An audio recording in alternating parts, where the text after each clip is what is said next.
Selamat datang, selamat malam. Apakah suara saya terdengar, Ibu Bapak? Terdengar, Bu. Oke. Kita mulai saja acara kegiatan webinar ini. Saya ucapkan selamat datang dan selamat malam dalam kegiatan webinar Kombel SDN Sinar Jati dengan materi pengembangan proyek penguatan profil pelajar Pancasila bersama dengan narasumber kita, Ibu Susi Setiawati SPD. Sebelum memulai acara, izinkan saya Risa Dea Puriwati sebagai moderator webinar hari ini akan menyampaikan beberapa peraturan dalam webinar ini. Webinar ini terdiri dari 3 sesi. Yang pertama itu pembukaan, kemudian pemaparan materi, dan tanya jawab. Dalam kegiatan ini, Ibu Bapak diharapkan dapat mengikuti acara webinar sampai dengan selesai. Diharapkan on kamera. Kemudian Ibu Bapak dapat raise hand dan bertanya setelah dipersilakan oleh moderator. Untuk mengefektifkan waktu, marilah kita mulai kegiatan ini dengan pembukaan, dengan membaca, dengan berdoa sesuai dengan keyakinan masing-masing. Berdoa dipersilahkan.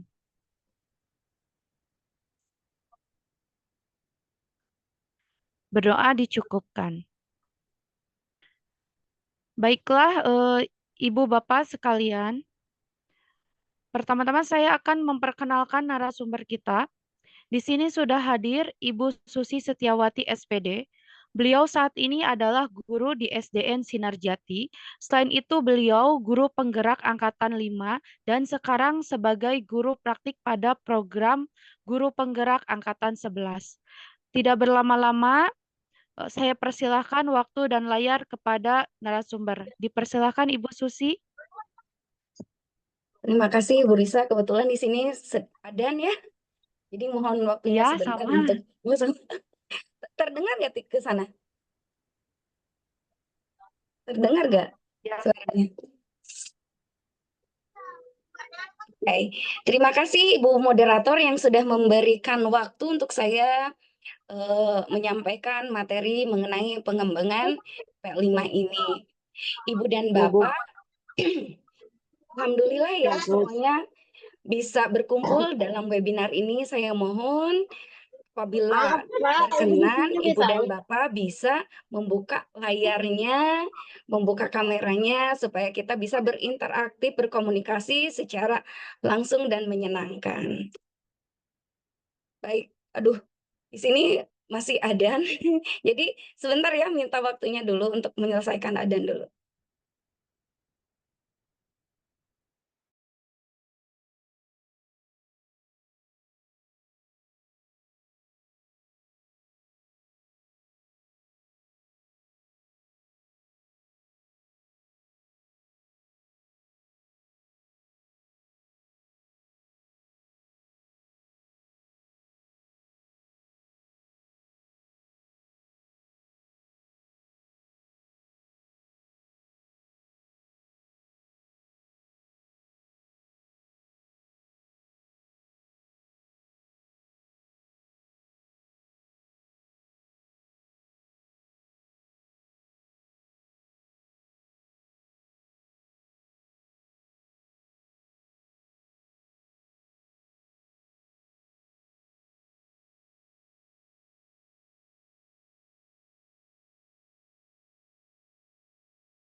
Alhamdulillah. Bapak dan Ibu semuanya, apa kabar? Mudah-mudahan selalu dalam keadaan baik. Puji dan syukur kita panjatkan kehadirat Ilahi Robi, bahwasannya pada hari yang berbahagia ini, kita bisa berkumpul dalam acara webinar yang diselenggarakan oleh Kombel SDN Sinar Jadi yang bernama Bersinar. Salawat serta salam semoga dilimpah ruahkan kepada Nabi besar junjungan kita, Nabi Muhammad Sallallahu Alaihi Wasallam, kepada para keluarganya, kepada para sahabatnya, juga kepada kita selaku umatnya di akhir zaman. Bapak dan Ibu, sebelum kita memulai materi ini, alangkah baiknya kita ice breaking dulu ya Bu Risa ya, untuk mengawali hari ini. Mungkin dari pagi Ibu sudah bekerja, Ibu Bapak sudah bekerja, capek, lelah, kemudian harus bertatapan dengan laptop untuk melaksanakan webinar ya. Alhamdulillah, terima kasih banyak atas kesempatannya dipercayakan kepada saya untuk bisa memberikan materi. Di sini saya sebagai narasumber yang mungkin bukan sebagai narasumber yang harus menggurui Bapak dan Ibu, tapi kita sama-sama belajar yang Bapak Ibu, bukan ngajarkeun ngojai kameri kalau dalam bahasa Sunda, tetapi kita sama-sama belajar, sama-sama mengingatkan apabila ada ucapan dan materi saya yang salah, mohon dikoreksi. Nah, ayo dibuka dulu layarnya, kita ice breaking dulu ya. Karena lelah nih seharian, pasti matanya juga lelah. Kita akan bermain mata-mata di sini. Tangannya Ibu dan Bapak ke kamera, ini tangannya, matanya melotot. Ini mataku, mata kiri langsung ke kiri ya. Mata kiri mataku, mata kanan mataku, mata-mata. Hah, gitu ya. Oke, open mic semuanya biar seru. Sama open kamera. Oke, mulai ya. 1, 2, 3. Ini mataku, mata kiri mataku, mata kanan mataku, mata-mata. Wah, Pak Opik habis makan jengkol, kecium wanginya ke sini. Terima kasih Bapak dan Ibu. Nah, sekarang coba pukul bahu temannya, kasih semangat. Ayo dipukul, ditepuk. Bos semangat, bos. Tepuk sebelah kanan lagi. Bos semangat, bos. Lihat matanya. Bos semangat, bos ya. Karena hari ini kita menjadi bos ya. Bos dalam webinar. Biar semangat, matanya jadi cenghar kalau bahasa Sunda ya. Terima kasih Bapak dan Ibu. Izin sharing presentasi ya. Sebentar. Sudah terlihat Bapak dan Ibu? Sudah. Oke. Nah, hari ini saya akan membawakan materi panduan pengembangan proyek penguatan profil pelajar Pancasila. Seperti tadi yang sudah diperkenalkan Bu Risa, saya itu bernama Susi Setiawati. Saya mengajar di SDN Sinarjati. Saya sebagai penulis novel belenggu, kemudian penulis buku antologi, ada berbagai macam buku antologi yang sudah saya terbitkan, dan saya juga guru penggerak Angkatan 5 sekaligus pengajar praktik Angkatan 11. Nah, sebelumnya nih, saya ingin tanya dulu nih kepada Bapak dan Ibu. Mohon ya, nanti silahkan di open mic nih. Sebetulnya apa sih visi pendidikan Indonesia itu? Boleh angkat tangan.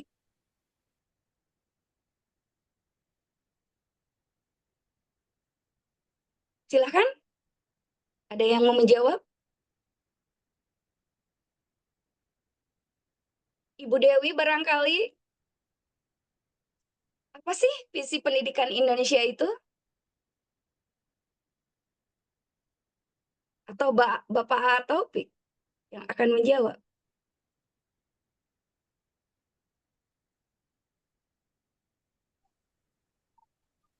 Izin menjawab, Ibu. Serta meningkatkan mutu kualitas pendidikan anak di Indonesia. Iya. Dengan siapa saya tidak bisa melihat layarnya ini?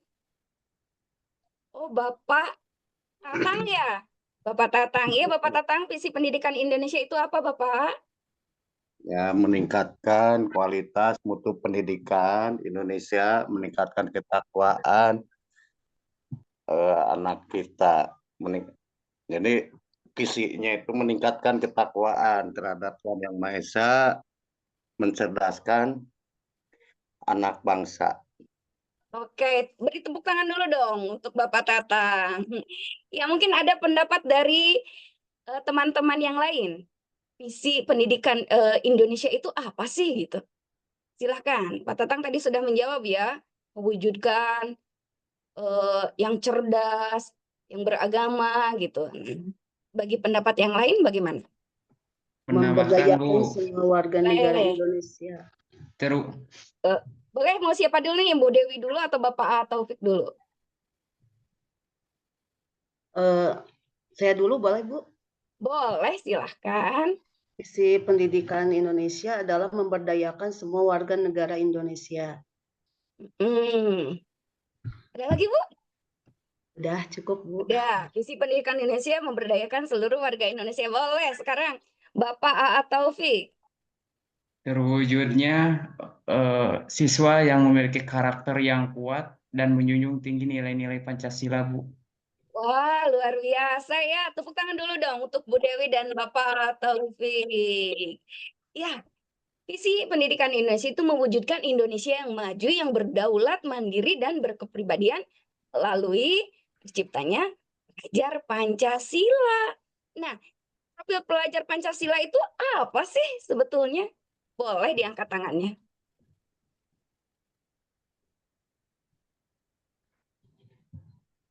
Silakan.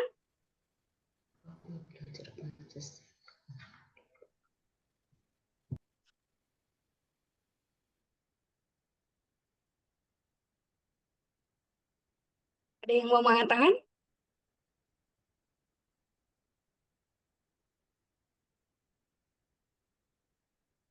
Sepertinya Bu Dewi udah ini deh mau menjawab. Boleh saya beri kesempatan untuk Bu Dewi sekali lagi? Pelajar yang punya karakter atau berperilaku sesuai dengan sila-sila pada Pancasila mungkin, Bu? Oke, tepuk tangan dulu dong. Yang lainnya mungkin ada yang bisa berpendapat.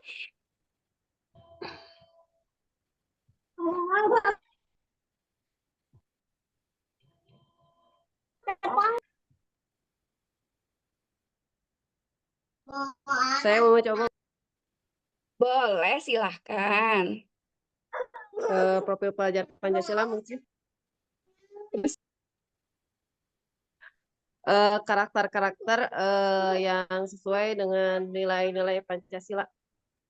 Oke, tepuk tangan dulu dong. Iya, profil pelajar Pancasila itu merupakan pelajar sebanyak hayat ya, yang kompeten, berkarakter, dan berperilaku sesuai dengan nilai-nilai Pancasila. Nah, profil pelajar Pancasila itu ada berapa sih, Ibu Bapak? Ada 6, Bu. Ada 6, apa saja coba? Beriman, bertakwa kepada Tuhan Yang Maha Esa dan berakhlak mulia. Ada mandiri, kemudian bernalar kritis, kreatif, bergotong royong, dan bineka global, Bu. Luar Kebinekaan global. biasa ya. Betul ya, beriman, bertakwa kepada Tuhan Yang Maha Esa, dan berakhlak mulia. Kebinekaan global, gotong royong, kreatif, bernalar kritis, dan mandiri. Wah, luar biasa. Ibu dan Bapak, alhamdulillah ya. Nah, ini saya punya pertanyaan pemantik nih. Apa sih perbedaan dari intrakurikuler, kokurikuler, dan ekstrakurikuler?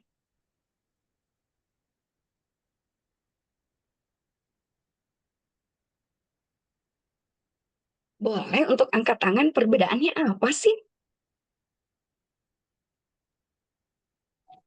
Iya, Bapak Tatang sudah membuka. Silakan Pak Tatang. Kalau intrakurikuler itu, terima kasih Ibu moderator. Kalau intrakurikuler menurut hemat saya, intrakurikuler itu pendidikan yang diberikan di dalam sekolah tapi di luar jam pelajaran. Kok kurikuler sama pendidikan di luar pendidikan tapi di intern sekolah. Dan ekstrakurikuler itu jadi program pendidikan yang diberikan kepada anak di luar jam pelajaran sekolah, itu saja. Oke, Bu berikan Susi, dulu dong terima kasih. aplaus. Terima kasih Pak Tatang. Nah, yang lainnya ada yang ingin menambahkan dengan pendapat Pak Tatang? Boleh, silahkan.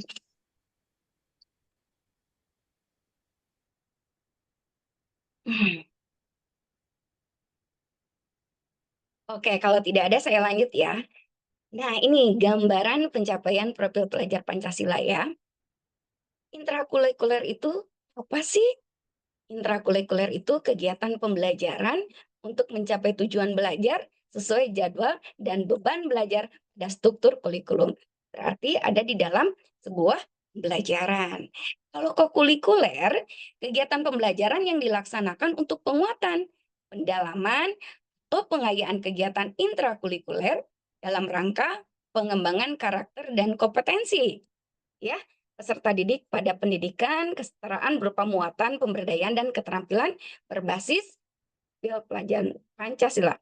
Betul tadi kata Pak Tatang, untuk ekstrakurikuler, nah, kegiatan pengembangan karakternya dalam rangka perluasan potensi melalui bakat, minat, kemampuan, kepribadian, kerjasama, dan kemandirian peserta didik secara optimal yang dilakukan dengan bimbingan dan pengawasan satuan pendidikan. Tentunya itu dilakukan di luar jam pembelajaran. Nah, untuk budaya satuan pendidikan, iklim satuan pendidikan, kebijakan, pola interaksi dan komunikasi, serta norma yang berlaku di satuan pendidikan. Itulah ya perbedaannya antara intrakurikuler, kokurikuler, ekstrakurikuler. Lanjut. Nah, ketika kita ingin membuat proyek penguatan profil pelajar Pancasila, kita bisa melihat dari kasus-kasus yang ada di sekitar kita.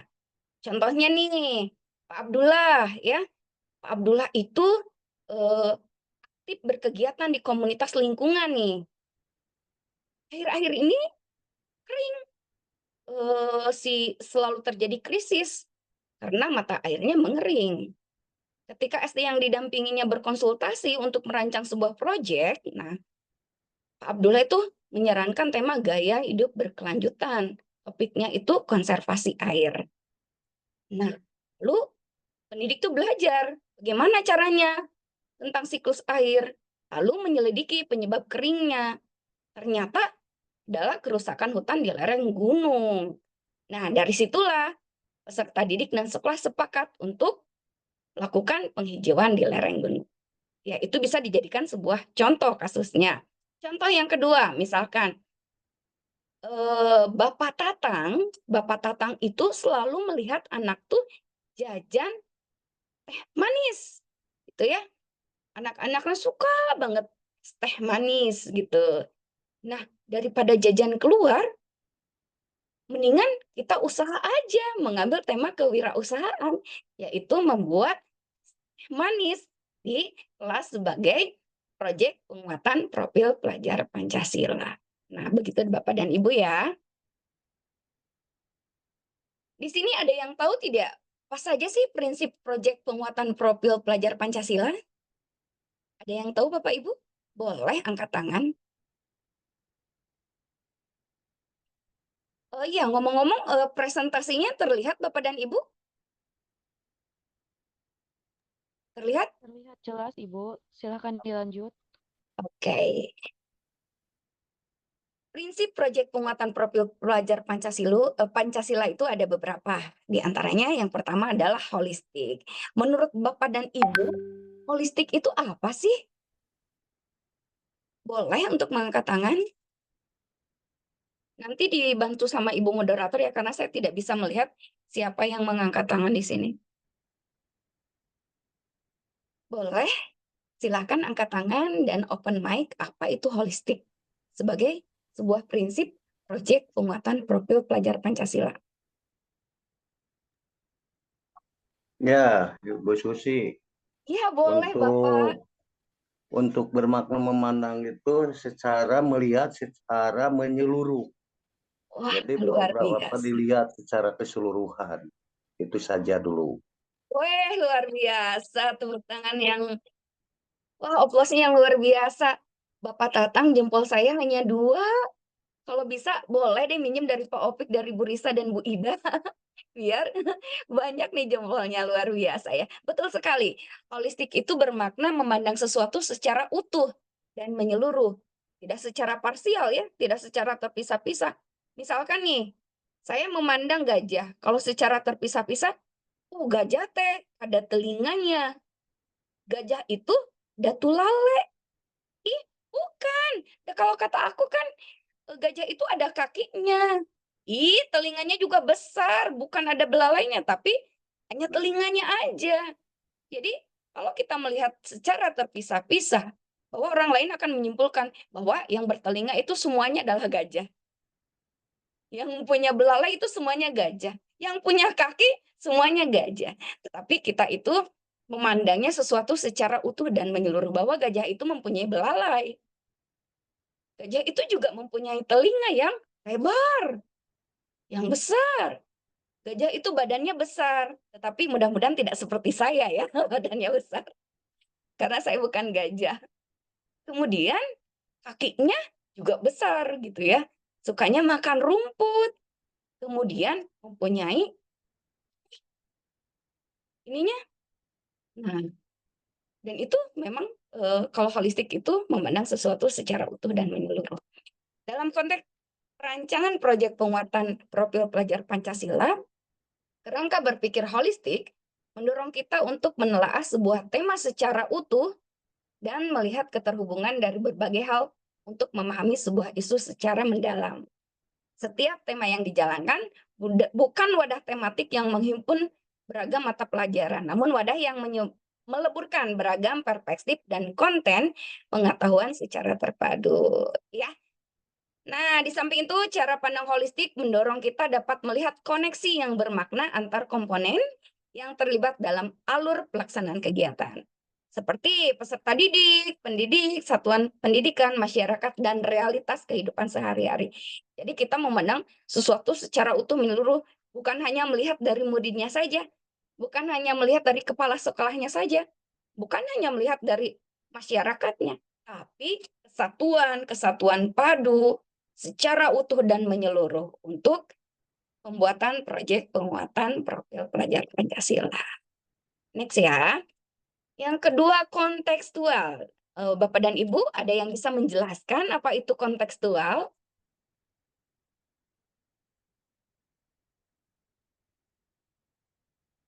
Boleh, mau Bapak Tatang lagi boleh, atau Bu Risa boleh, siapapun juga boleh untuk mengangkat tangan.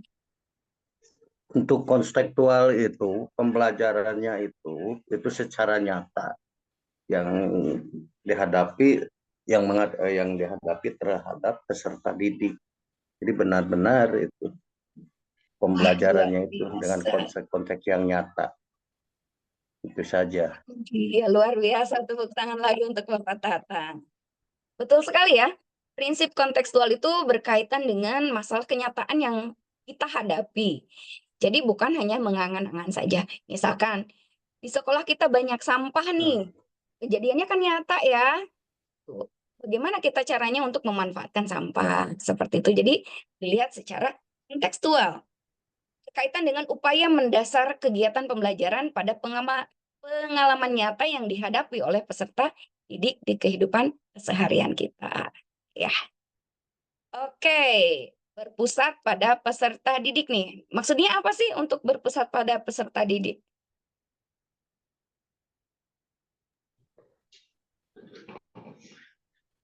Disesuaikan dengan kebutuhan siswa.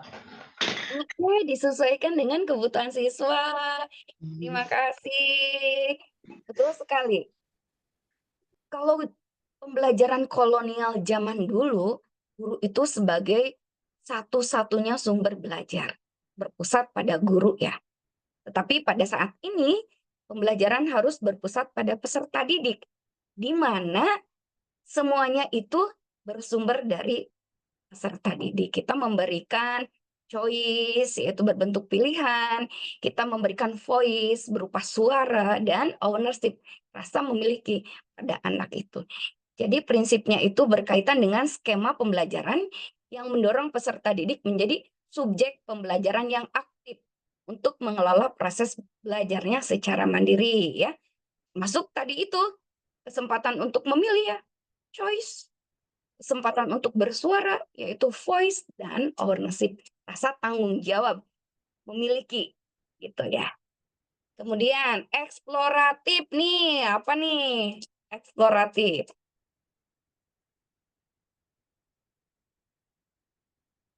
Boleh? Siapa yang mau?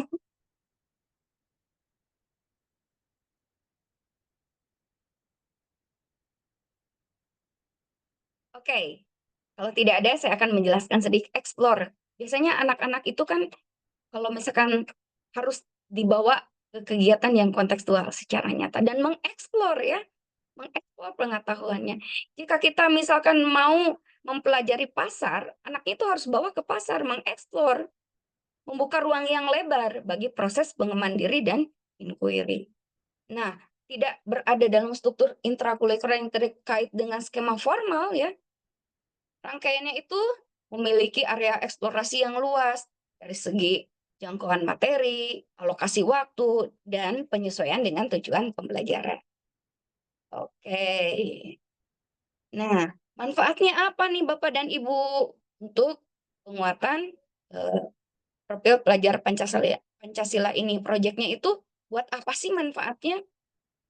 Proyek penguatan profil pelajar Pancasila memberikan ruang ya untuk dapat mempraktikkan, mengamalkan profil pelajar Pancasila. Kemudian, bagaimana peran pemangku kepentingan dalam pelaksanaan proyek penguatan profil pelajar Pancasila? Ini nih, peran pemangku Kepala Satuan Pendidikan yang pertama adalah membentuk tim pelaksana proyek penguatan profil pelajar Pancasila dan turut merencanakan proyek. Kemudian mendampingi jalannya proyek dan melakukan pengelolaan sumber daya satuan pendidikan secara transparan dan akuntabel. Kemudian membangun komunikasi untuk kolaborasi antara orang tua peserta didik, warga satuan pendidikan, dan narasumber, pengaya, proyek, masyarakat, komunitas, universitas, praktisi, dan lain sebagainya. Kemudian selanjutnya mengembangkan komunitas praktisi di satuan pendidikan untuk peningkatan kompetensi pendidik yang berkelanjutan. Nah, melakukan coaching nih secara berkala dengan pendidiknya, menggali fungsi coaching itu untuk apa sih fungsinya? Coaching itu adalah untuk menggali potensi yang ada dalam diri pendidik yang dijadikan sebuah aset bagi sekolah. Aset itu bukan hanya sumber daya alamnya saja, tapi sumber daya manusia, sarana prasarana gitu ya yang ada di sekolah. Jadi ketika jangan melulu aset itu dikaitkan dengan keuangan atau materi, tetapi sumber daya alam yang ada di Sinar Jati itu sangat luar biasa. Sumber daya alamnya hanya kosong, dekat pegunungan gitu ya. Itu bisa dieksplor untuk proyek penguatan profil pelajar Pancasila. Kemudian bagaimana dengan sumber daya manusianya? Di SD Sinar Jati, wow, guru-gurunya sangat berkompeten tuh. Ada yang pintar menggambar seperti Ibu Risa. Ada yang pintar matematika seperti Pak Ayim, Bu Dewi, Bu Nining. Ada yang pintar pramuka seperti Pak Opi. Ada yang Pak Tatang yang jago ngawinya. Ada Abah yang jago kepada alat-alat musiknya. Gitu ya. Dan lain sebagainya. Itu adalah sebagai sumber daya manusia yang hebat. Sebagai sebuah aset. Tantangannya apa? Tantangannya yaitu menggunakan, memberdayakan sumber daya itu tadi sebagai sebuah aset yang bisa digunakan sebagai proyek pelaksanaan P5 ya. Kemudian merencanakan, melaksanakan, merefleksikan dan mengevaluasi pengembangan aktivitas dan asesmen proyek yang berpusat pada peserta didik. Kemudian peran pendidik itu apa nih ya? Ini adalah peran khusus diampu oleh pendidik yang menjadi tim pelaksana proyek penguatan profil pelajar Pancasila. Yang pertama, perencana proyek ya, melakukan perancangan tujuan, bagaimana alurnya, bagaimana strateginya, sekaligus asesmen proyek secara berkelanjutan. Kemudian, sebagai fasilitator nih, fungsi fasilitator itu untuk apa sih? Fasilitator itu memfasilitasi peserta didik dalam menjalankan proyek yang sesuai dengan minat, ya, dengan pilihan cara belajarnya bagaimana, produk belajarnya bagaimana, apakah sesuai dengan preferensi peserta didik atau tidak. Jadi kita juga harus mempertimbangkan nih kebutuhan murid. Apa sih yang dibutuhkan oleh murid? Apa sih gaya belajarnya? Bagaimana kita membuat modul pembelajaran yang memang bisa berdiferensiasi untuk murid. Itu ya. Kalau pendamping itu apa? Untuk membimbing peserta didik dalam menjalankan proyek, menemukan isu yang relevan, dan mengarahkan peserta didik dalam merencanakan aksi yang berkelanjutan. Nah, ada supervisor dan konsultan nih. Untuk apa? Yaitu tadi untuk mengawasi dan mengarahkan peserta didik dalam pencapaian proyek. Memberikan saran dan masukan secara berkelanjutan untuk peserta didik dan melakukan asesmen performa peserta didik selama proyek berlangsung. Moderator yaitu memandu peserta didik dalam berbagai aktivitas diskusi. Begitu ya. Nah, ini juga ada tugas dari peserta didiknya, peran peserta didik nih. Mengasah komitmen untuk mencapai tujuan pembelajaran yang telah disepakati. Kemudian mengembangkan kemandirian untuk berpartisipasi aktif dalam proses pembelajaran sesuai minat dan kemampuan yang dimiliki. Kemudian melakukan refleksi secara berkelanjutan nih ya. Nah, untuk mengukur potensi diri. Kemudian bagaimana dengan dinas pendidikan? Nah, dinas pendidikan itu berkoordinasi dengan satuan pendidikan, memastikan tersedianya sumber daya, sarana dan prasarana, dan lain sebagainya. Bagaimana dengan komite sekolah? Komite sekolah itu memberikan dukungan terkait pelaksanaan penguatan profil pelajar Pancasila di satuan pendidikan. Misalnya, mengelola sistem komunikasi dan koordinasi antara sekolah dengan mitra, masyarakat, ataupun lembaga yang terkait. Memberikan umpan balik yang membangun demi perbaikan sense, gitu ya. Karena tidak dipungkiri, ketika kita tidak melibatkan komite, maka proyek P5 ini tidak akan berlangsung dengan baik. Jadi butuh keterkaitan satu sama lain, butuh dukungan satu sama lain. Kemudian selain komite sekolah, apalagi? Yaitu masyarakat ya, atau orang tua peserta didik dan mitra. Apakah hanya masyarakat saja? Apakah hanya orang tua peserta didik saja? Tentu ada juga kita bisa bermitra. Bermitra dengan siapa?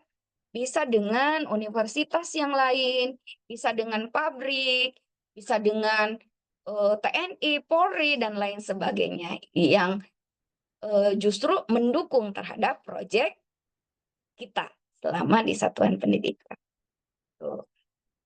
Nah, bagaimana sih alur perencanaan proyek penguatan profil pelajar Pancasila ini?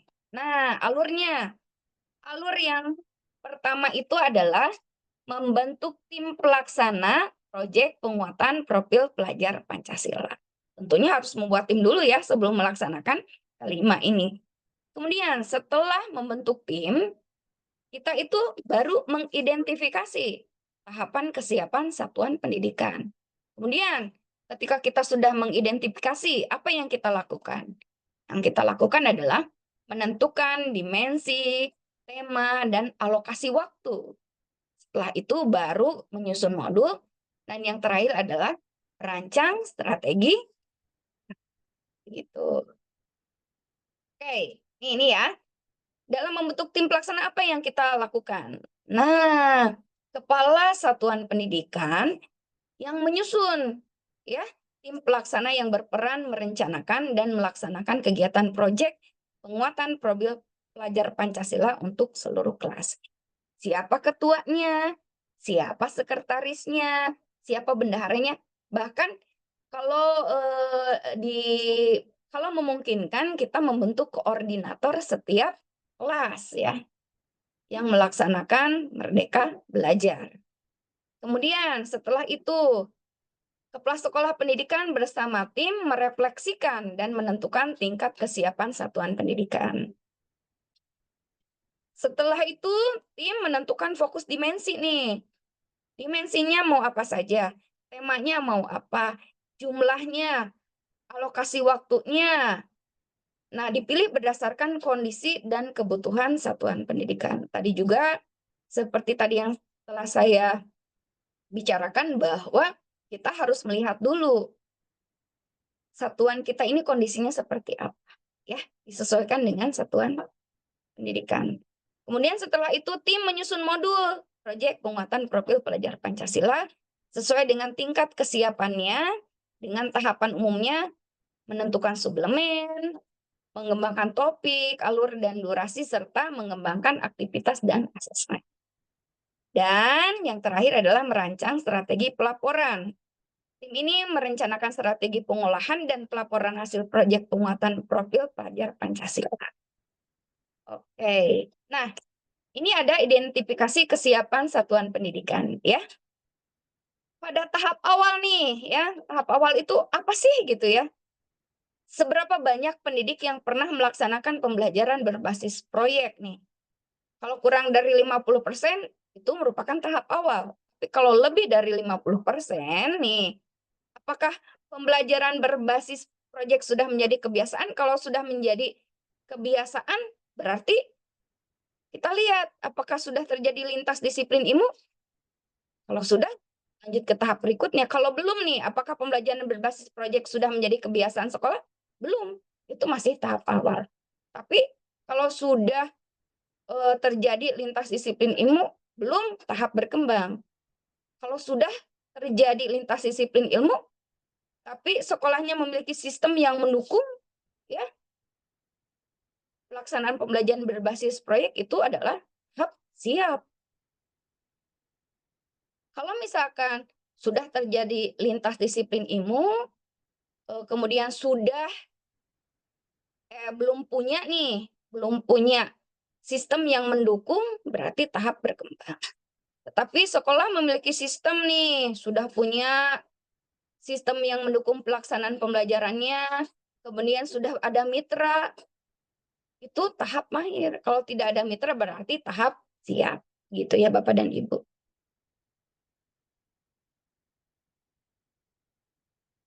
Oke, kita tentukan dimensi. Tadi kan dimensi profil pelajar Pancasila itu ada 6 ya Bapak dan Ibu ya.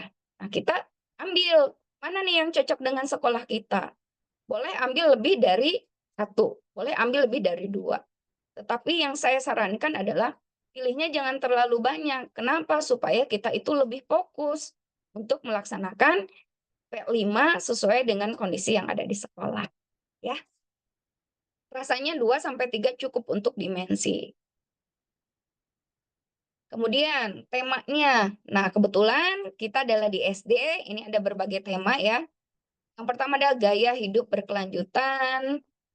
Nah, ada kearifan lokal, ada Bhinneka Tunggal Ika, kemudian bangunlah jiwa raganya, suara demokrasi, kewirausahaan, rekayasa teknologi. Ini nih, pertama, namanya gaya hidup berkelanjutan, ya. Apa saja upaya yang bisa dilakukan nih untuk mengurangi resiko kerusakan lingkungan di sekitar satuan pendidikan? Buat sistem pembuangan untuk fase A, membuat sistem pembuangan dan pemilahan sampah sederhana di rumah dan di satuan pendidikan. Misalnya, piket, waktu rutin khusus untuk kebersihan, gitu ya. Adakah teknologi berbasis sistem dan potensi lokal yang berpihak pada lingkungan? Kita fokus aja dulu. Pengembangannya mau kemana nih? Pengembangan akhlak terhadap alam, mulai membangun tanggung jawab bersama terhadap kebersihan lingkungan sekitar. Kalau untuk fase B, infografik hasil survei kebiasaan membuang dan memilah sampah di rumah dan di satuan pendidikan beserta dampaknya dilengkapi dengan usulan solusi. Fokusnya kemana? Pengembangan akhlak terhadap alam, mengumpulkan dan mengolah data amatan dari lingkungan sekitar. Untuk fase C, kampanye sederhana untuk memecahkan isu lingkungan, misalnya cara pencegahan kebakaran hutan atau banjir. Fokus pengembangannya kemana? Akhlak terhadap alam, proses dan memproses informasi dan gagasan. Untuk tema Bhinneka Tunggal Ika, pertanyaan pemantiknya ya untuk mengkontekstualisasi tema menjadi sebuah topik. Apa isu dan masalah terkait keberagaman yang terjadi di lingkungan sekitar saat ini? Dan bagaimana keragaman budaya, suku, dan etnis di lingkungan dapat berkontribusi pada sistem-sistem baru dengan.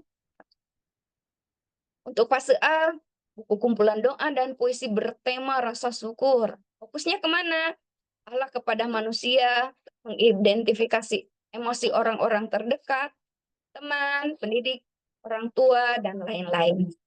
Mengatakannya dalam pertanyaan dan mulai membiasakan berbuat baik kepada orang lain di lingkungan sekitar. Terbiasa mengucapkan kata-kata yang bersifat apresiatif di lingkungan satuan pendidikan dan masyarakat seperti terima kasih, bagus sekali, dan lain sebagainya. Ya. Untuk fase B, bagaimana? Membuat buku kumpulan cerita pendek yang membawa pesan tentang perbedaan individu, memperkaya relasi sosial dalam masyarakat, dan mengkampanyekan dalam keseharian di dalam satuan pendidikan. Fokusnya kemana? Allah kepada manusia, mengidentifikasi emosi orang-orang terdekat, teman, pendidik, mengatakannya dalam pertanyaan dan mulai membiasakan berbuat baik kepada orang lain dan lingkungan sekitar. Untuk fase C, merancang maket prototipe tata kota yang memenuhi kebutuhan warganya secara adil dan merata. Dilengkapi dengan ruang publik yang digunakan sebagai fasilitas kesehatan, keagamaan, pendidikan, dan lain-lain. Fokusnya kepada Allah kepada manusia, ya. Lanjut untuk tema bangunlah jiwa raganya.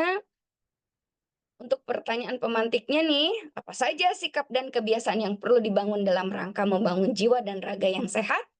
Bagaimana setiap pihak dapat berperan untuk menciptakan kondisi bagi peserta didik bertumbuh dan berkembang sehat jiwa dan raga? Nah, untuk fase A, mencatat perasaan dan tingkat keseharian dengan jurnal ya. Jurnalnya itu bergambar, lalu memulai satu kebiasaan baik berdasarkan refleksi dari jurnal tersebut. Fokusnya kemana? Ke akhlak pribadi, yaitu mengenali kebiasaan diri dan kebutuhan tubuh, serta merespon perubahan kebiasaan. Untuk fase B bagaimana?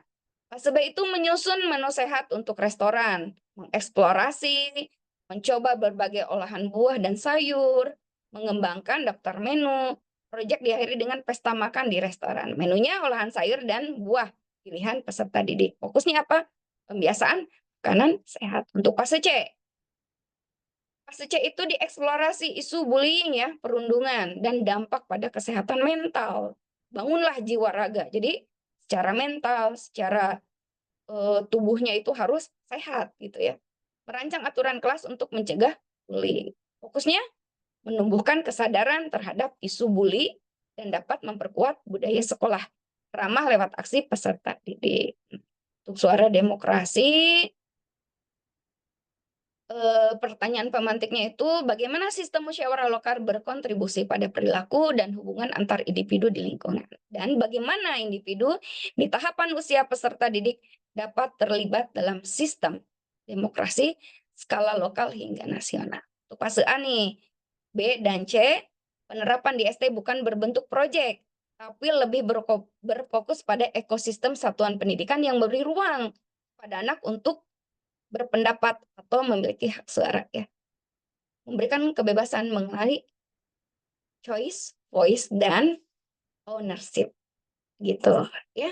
Untuk rekayasa dan teknologi, pertanyaan pemantiknya apa saja teknologi yang ditemukan di lingkungan keseharian satuan pendidikan dan bagaimana inovasi dan teknologi dapat membantu menjawab tantangan dan permasalahan di sekitar satuan pendidikan.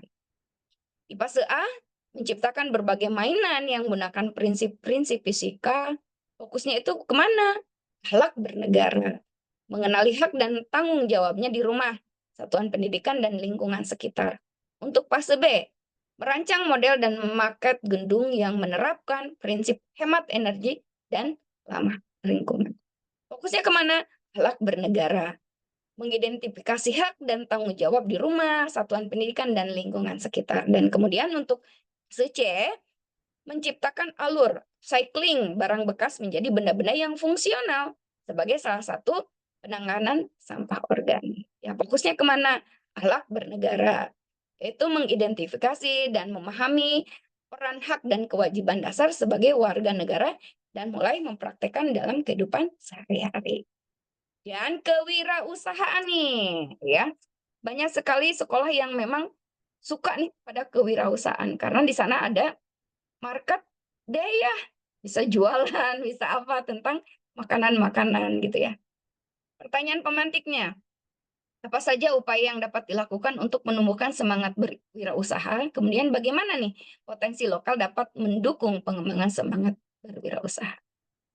Untuk fase A, pasar kreasi mengadakan pasar yang jual beli berbagai kreasi mandiri berupa benda fungsional sederhana dari barang bekas. Untuk fokus akhlaknya untuk apa nih? Akhlak pribadi, yaitu membiasakan bersikap jujur kepada diri sendiri dan orang lain. Untuk fase B, membuat pementasan seni sederhana untuk menggalang dana kemanusiaan. Fokus akhlaknya akhlak pribadi, yaitu memahami bahwa setiap tindakan memiliki konsekuensi. Dan untuk fase C, merancang panduan pembuatan catatan pengelolaan uang pribadi, uang jajan dan kolektif atau kas kelas yang berfokus pada akhlak pribadi, yaitu melakukan tindakan sesuai dengan norma agama dan sosial, seperti jujur, adil, rendah hati, serta memahami konsekuensi dan introspeksi diri dengan bimbingannya. Nah, ini nih, dalam 1 tahun ajaran, peserta didik mengikuti proyek penguatan profil pelajar Pancasila yang dilakukan dengan berbagai ketentuan nih. Untuk PAUD itu 1 sampai dengan 2 proyek profil dengan tema yang berbeda. Kalau SD itu 2 sampai dengan 3 proyek ya, dengan tema yang berbeda. Kalau SMP 3 sampai dengan 4, sama dengan SMA. SMA 2 sampai dengan 3. Nah, kalau untuk SMK 3 proyek profil dengan 2 tema pilihan dan 1 tema kebekerjaan. Ya, Bapak dan Ibu. Nah, ini dia struktur kurikulum Merdeka ya. Untuk kelas 1 di sini ada berapa jam jumlah pelajaran per minggu? Ada 33 jam, kelas 2 itu 35 jam. Sini ada ya jam-jamnya. Nanti boleh saya share untuk presentasinya. Kemudian, pilihan waktu pelaksanaan proyek profil pelajar Pancasila. Kapan saja sih bisa dilakukannya? Menentukan 1 hari dalam seminggu. Satuan pendidikan bisa berdiskusi untuk pelaksanaannya mau kapan ya, untuk menemukan kesepakatan. Apakah mau 1 hari dalam 1 minggu atau nih 1 sampai 2 jam pelajaran di akhir hari ya, atau mau 1 bulan ya, tergantung jumlah jamnya nih. Dilaksanakannya itu disesuaikan dengan kesepakatan bersama tim pelaksanaan P5. Tuh. Sudah, mungkin itu saja. Silakan saya kembalikan lagi ke moderator untuk sesi pertanyaan. Stop dulu ya.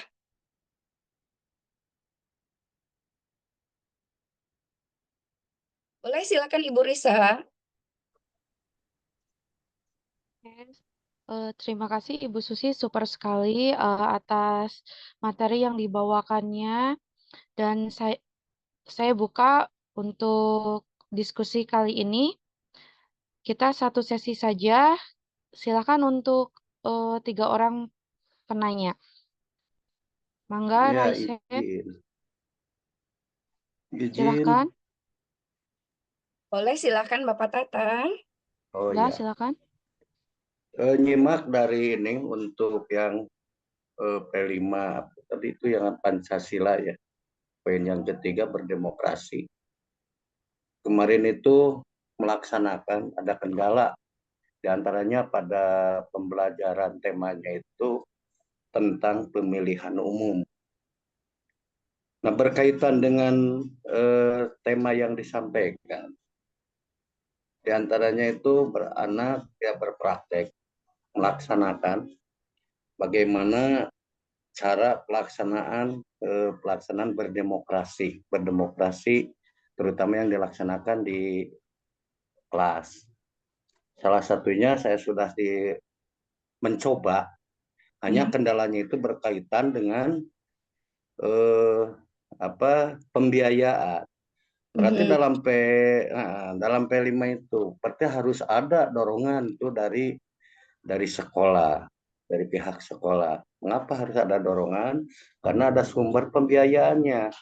Contoh selain itu kemarin yang sudah dilaksanakan, ya kendala-kendalanya kan dalam pelaksanaan berpraktik mencoba kegiatan pelaksanaan pemilu kita dicoba, tentunya ada tahapan-tahapan ya, diantaranya itu kan memerlukan biaya. Nah, solusinya tuh bagaimana sesederhana mungkin, tapi bisa terlaksana dengan baik gitu, Neng. Otomatis itu apakah harus berkoordinasi dengan terutama dengan kepala sekolah yang bersangkutan karena menyangkut dengan akses pembiayaannya gitu. Itu saja dulu.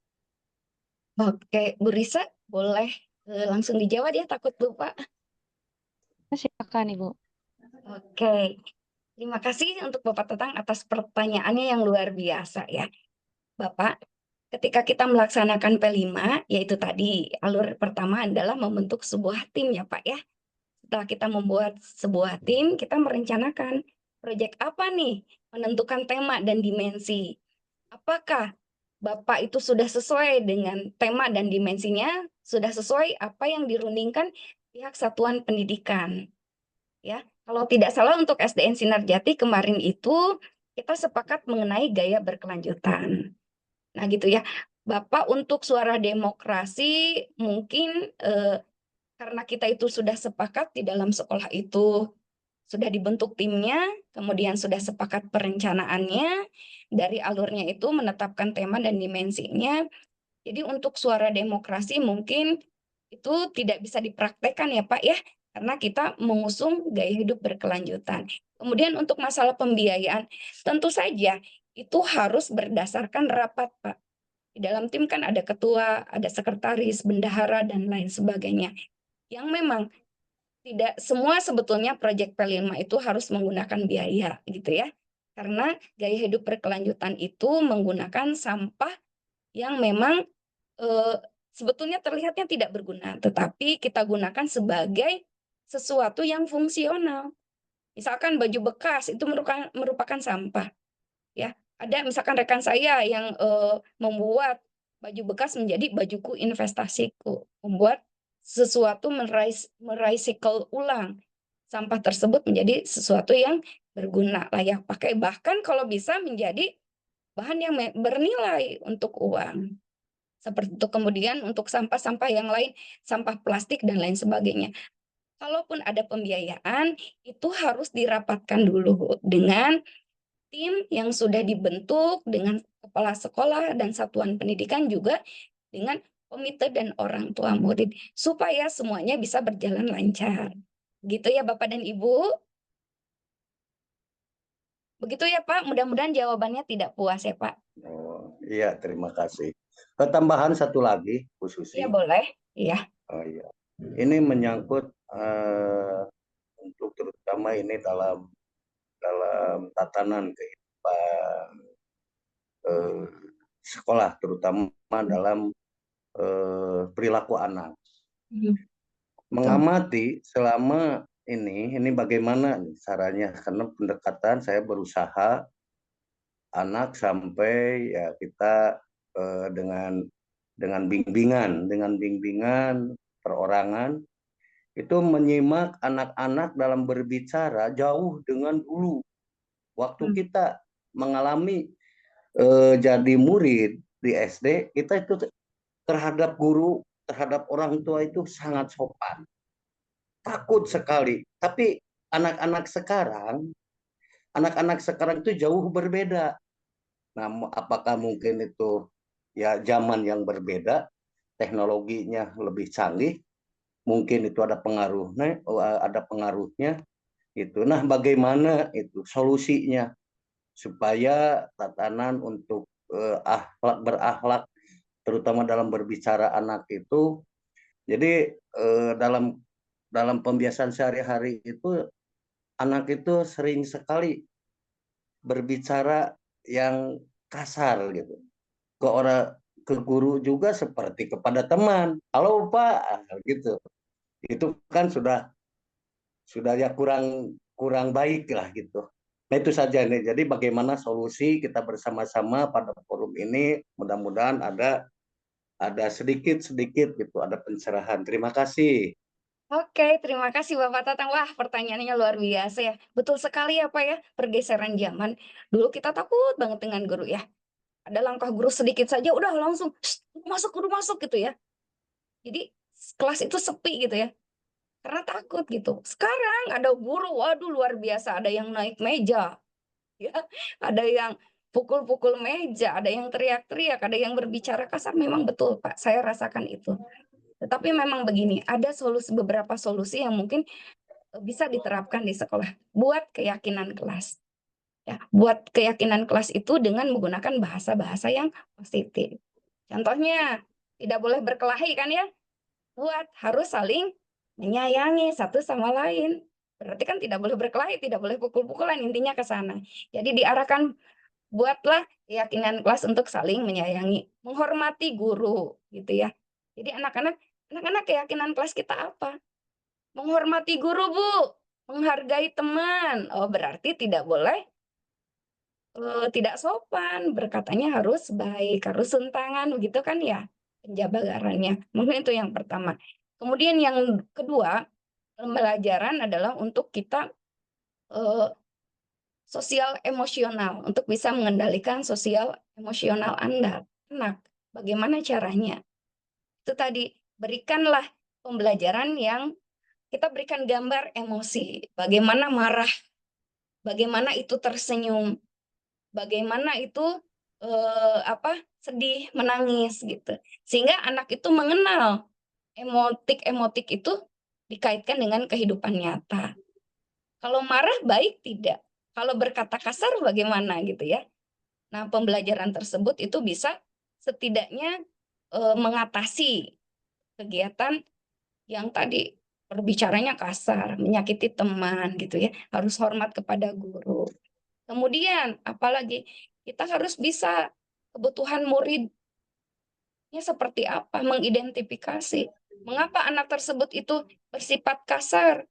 Mengapa anak tersebut itu culangung gitu ya, tidak hormat terhadap identifikasi dulu kondisi keluarganya seperti apa. Salah satu contoh kasus di kelas saya Pak, ada beberapa anak yang memang begitu. Yang pertama adalah suka memukul. Yang kedua suka malak uang. Yang ketiga itu tadi berkata kasar. Jadi ada beberapa anak. Ternyata setelah saya identifikasi berasal dari keluarga yang broken home. Jadi salah satu kebutuhan dasarnya itu tidak terpenuhi oleh sang anak. Jadi tugas kita memang terlalu berat gitu sebagai seorang guru teh sampai harus mengidentifikasi rumah tangga segala gitu loh Pak. Oh ternyata anak ini kebutuhan kasih sayangnya kurang terpenuhi di rumahnya. Sehingga dia memerlukan perhatian ya dari orang-orang, bersikap kasar, bersikap tidak sopan. Nah, setelah diidentifikasi, kita lebih lakukan segitiga restitusi. Apa? Memvalidasi tindakan yang salah. Kemudian setelah itu apa? Oh iya, kamu kenapa berkata kasar?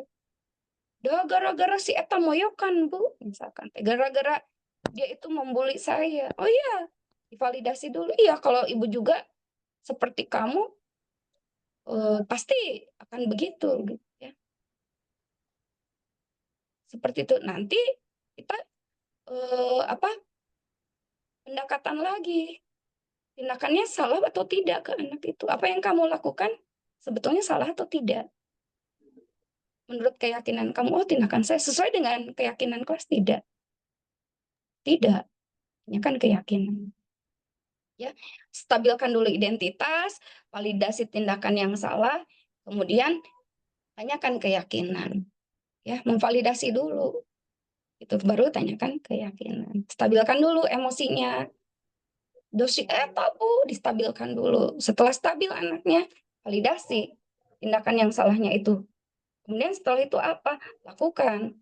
Tanyakan keyakinan kelas sudah sesuai dengan keyakinan kelas atau tidak.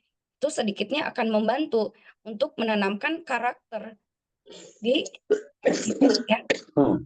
Seperti itu. Jadi kita lakukan pembicaraan melalui coaching. Coaching itu bukan guru yang menyarankan, tetapi menggali potensi anak. Jadi solusinya itu ada pada diri anak sendiri, bukan dari kita. Jadi ulah sampaikan kaki, kamu tentong kitunya, kamu tidak boleh begini, kamu harus sopan, bukan begitu. Tapi kita stabilkan dulu identitasnya. Nah, kenapa kamu begini? Gara-gara si A, Bu.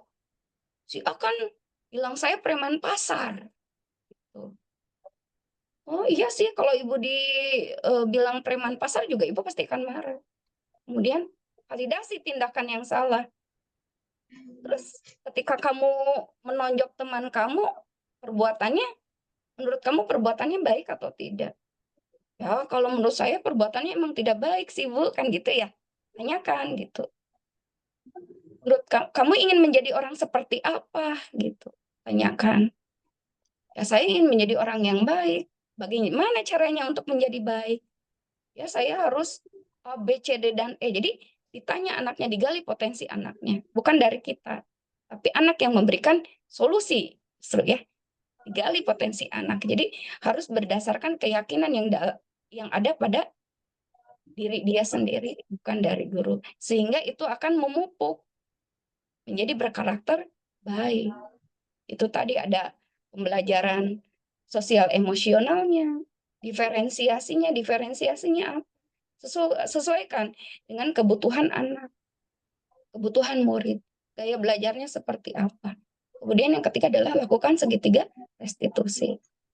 Jadi tanyakan keyakinan pada diri anak. Keyakinan kelas kita itu apa? Harus saling menghargai, harus saling menghormati guru. Kalau anaknya sudah mengerti, dia sendiri yang akan berperilaku sesuai dengan apa yang dia yakini. Memang seorang guru itu tidak mudah ya Pak. Banyak sekali tantangan untuk menghadapi era global seperti ini. Zamannya sudah berubah dari zaman dulu yang memang sangat sopan dan santun. Tugas kita berat, tapi tetap semangat. Mungkin itu saja Bapak, mudah-mudahan bisa membantu. Terima kasih. Terima kasih Ibu Susi, jawabannya sangat luar biasa sekali. Kemudian solusi yang diberikan juga mewakili pertanyaan dari Pak Atang juga mungkin mewakili dari semua yang hadir dalam webinar ini. Kita pasti menemui berbagai macam permasalahan terkait peserta didik kita, dan materi yang diberikan oleh Ibu Susi ini sangat baik sekali, sangat cocok untuk kita guru dalam mengelola karakter peserta didik. Karena keterbatasan waktu, mungkin sesi tanya jawab ini disudahi saja, Ibu? Atau Boleh. masih ada satu lagi? Sian udah malam. Oh iya, gitu. Boleh. Nah, terima kasih kepada para peserta webinar, dan terima kasih juga kepada narasumber kita yang hebat ini. Semoga apa yang telah didapatkan dan didiskusikan hari ini menjadi tambahan pengetahuan dan menjadikan inspirasi untuk kita sebagai pendidik untuk terus mencerdaskan anak bangsa. Nah, Amin. Amin. Untuk link absensi sudah atau presensi sudah di-share dan sudah ada yang masuk. Mungkin kalau ada permasalahan selanjutnya atau kendala-kendala bisa digabung yang di grup chat di WA sudah dikirimkan. Dan untuk sertifikat, insya Allah 3 hari setelah webinar nanti dikirimkan lewat email yang diisi pada daftar hadir.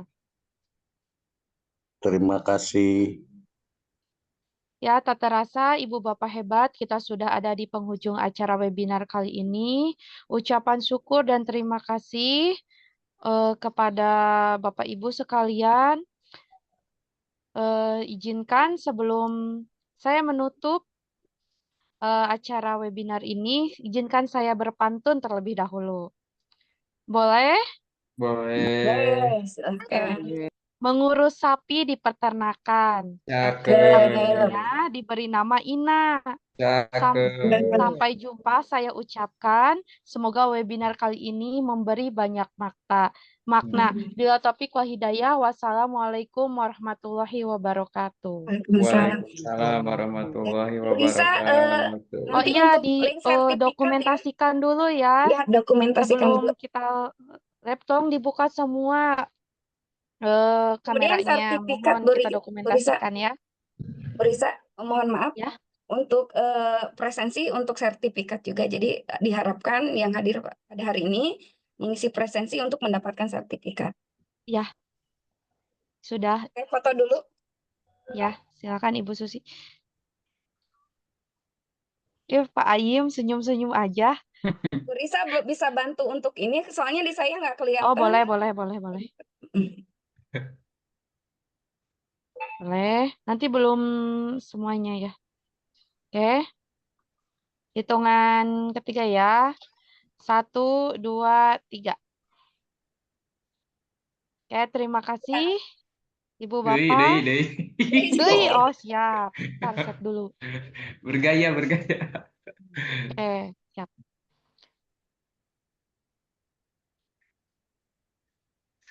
Gimana ya? Saya susah ya. 1, 2, 3. Oke, terima kasih Ibu Bapak. Saya cukupkan webinar kali ini. Terima kasih banyak dan kalau ada apa-apa silakan di chat di WhatsApp grupnya. Terima kasih. Terima kasih semuanya. Terima kasih. Dadah. Terima kasih Bu Susi. Sama-sama. Hebat Bu Susi. Nete karawasnya, aduh, Bu Susi mantap. Aduh, mantap.